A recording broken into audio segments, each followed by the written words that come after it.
اعوذ باللہ من الشیطان الرجیم بسم اللہ الرحمن الرحیم۔ بخاری شریف جلد سوم، حضرت سہل بن سعد سعدی رضی اللہ تعالیٰ عنہ سے روایت ہے، انہوں نے کہا ایک عورت رسول اللہ صلی اللہ علیہ وسلم کی خدمت میں حاضر ہوئی۔ عرض کیا یا رسول اللہ صلی اللہ علیہ وسلم، میں آپ کی خدمت میں حاضر ہوئی ہوں تاکہ آپ اپنا نفس آپ کو حبا کروں۔ سہل بن سعد رضی اللہ تعالیٰ عنہ نے کہا رسول اللہ صلی اللہ علیہ وسلم نے اس عورت کی طرف نظر فرمائی اور نظر کو بلند فرمایا اور نیچے کر لی۔ پھر رسول اللہ صلی اللہ علیہ وسلم نے اپنا سر مبارک جھکا لیا۔ جب عورت نے دیکھا کہ آپ نے اس کے حق میں کوئی فیصلہ نہیں فرمایا، وہ عورت بیٹھ گئی۔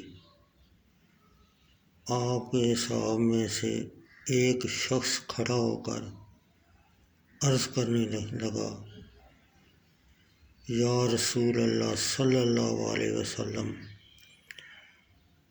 اگر آپ کو اس عورت کی کوئی حاجت نہیں تو اس کا نکاح مجھ سے کر دو۔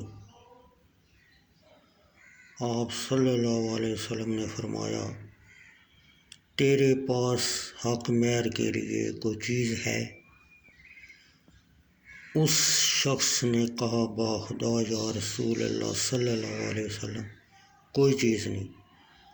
آپ صلی اللہ علیہ وسلم نے فرمایا اپنے گھر جاؤ اور دیکھو کیا کوئی چیز پاتی ہو۔ وہ شخص گھر گیا، پھر واپس آ کر عرض کیا باخدا میں اپنے گھر میں کوئی چیز بھی نہیں پاتا ہوں۔ رسول اللہ صلی اللہ علیہ وسلم نے فرمایا دیکھو اگرچہ لوہے کی ایک انگوٹھی ہی ہو۔ وہ شخص گھر گیا اور واپس آ کر عرض کیا باخدا یا رسول اللہ صلی اللہ علیہ وسلم، لوہے کی انگوٹھی بھی نہیں ہے، لیکن میرا یہ تحف بند ہے اور اس عورت کے لیے اس کا نصف ہے۔ حضرت سہل بن سعد رضی اللہ تعالیٰ نے کہا اس کے چادر نہ تھی۔ رسول اللہ صلی اللہ علیہ وسلم نے فرمایا وہ عورت چادر کو کیا کرے گی؟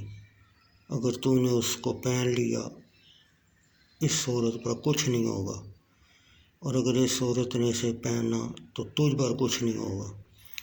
وہ آدمی غمناک ہو کر بیٹھ گیا، حتیٰ کہ جب اس کا بیٹھنا لمبا ہو گیا وہ کھڑا ہوا تو رسول اللہ صلی اللہ علیہ وسلم نے اس کو پشت کرتے ہوئے واپس جاتے دیکھا تو آپ نے اس کو بلانے کا حکم دیا۔ اس کو بلایا گیا۔ جب وہ آپ کی خدمت میں حاضر ہوا، آپ نے فرمایا تیرے پاس کچھ قرآن ہے؟ اس شخص نے کیا فلاں صورت اور فلاں صورت میرے پاس ہے، اور ان صورتوں کو شمار کیا۔ آپ نے فرمایا جاؤ، جو کچھ تمہیں قرآن یاد ہے اس کی برکت سے میں نے تجھے اس عورت کا مالک بنا دیا۔